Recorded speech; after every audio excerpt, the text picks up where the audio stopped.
수요일만 대면이라고 해봤자 이제 뭐 몇 번 올라오지 않았지만 오늘도 마찬가지의 기분이었어요. 아, 우리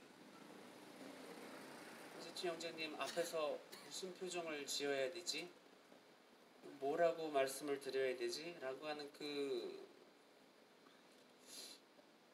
어떤 답답함이라고 표현을 해야 되나요? 그런 마음이 늘 있었어요. 그래서 오면은 먼저 이제 뭐 열고 인사말을 드리게 되긴 하는데 언제나 괜찮아요 라고 이렇게 말씀을 하시는 우리 형제님을 이렇게 보면서 아, 주변에서 우리가 이렇게 제3자의 입장에서 보는 것과 또 당사자의 입장에서 이렇게 처한 그런 상황들을 대하는 것이 어쩌면 뭔가 거기에서도 벽이 있을 수도 있겠다라는 생각이 들면서 아직 한참 멀었구나라는 생각을 이렇게 하게 되었습니다.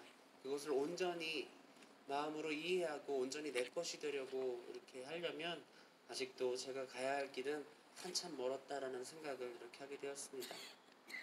오늘 아침에 뉴스들을 이렇게 검색을 해보는데 조양호 한진그룹 회장이 그룹 핵심 그 계열사죠.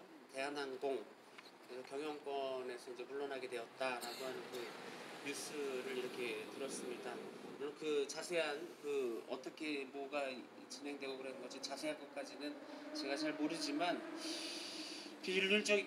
비윤리적이고 또 비인간적인 그런 모습들을 보였던 그 경영자의 연임을 저지시킨 어떤 약자의 큰 승리라고 이렇게 말을 하고 싶습니다. 그러나 지금 우리가 있는 이 자리는 아무런 말도 통하지 않고 또 들으려고 하지도 않는 한 경영인의 단식으로 대항하는 노동자의 힘겨운 투쟁의 현장에 있다고 생각이 듭니다. 그 뉴스를 보면서 이제 좀 세상이 바뀌어 가겠구나 라고 하는 작은 희망을 가져와 보지만 여전히 우리가 가야 할 길은 멀고 험하다.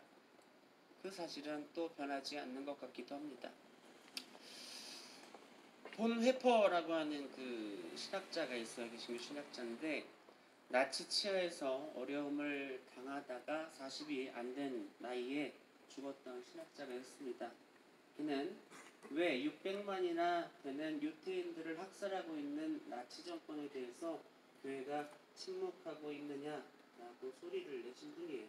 그리고 개인적인 고민과 함께 이런 시대에 이런 상황에 우리가 어떻게 하는 것이 참 제자인가 행동하지 않는 신앙에 대해서 고민을 하면서 어떤 상황까지 갔느냐 하면 저 히틀러를 암살해야겠다라고 하는 결심까지 갔던 그러나 그 행동은 성공하지 못하고 감옥에서 고초를 겪다가 죽음에 이르게 됐던 분입니다.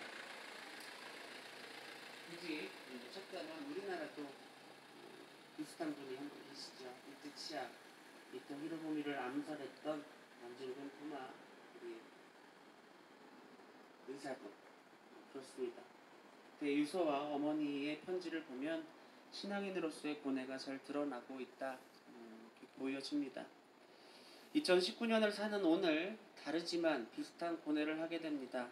예수님의 제자라고 스스로 말한다면 하느님의 백성이라고 말할 수 있다면 신앙인이라고 말할 수 있다면 어떤 실천이 어떤 행동이 13년 동안 싸우고 있는 노동자들에게 힘이 되어줄 수 있을까?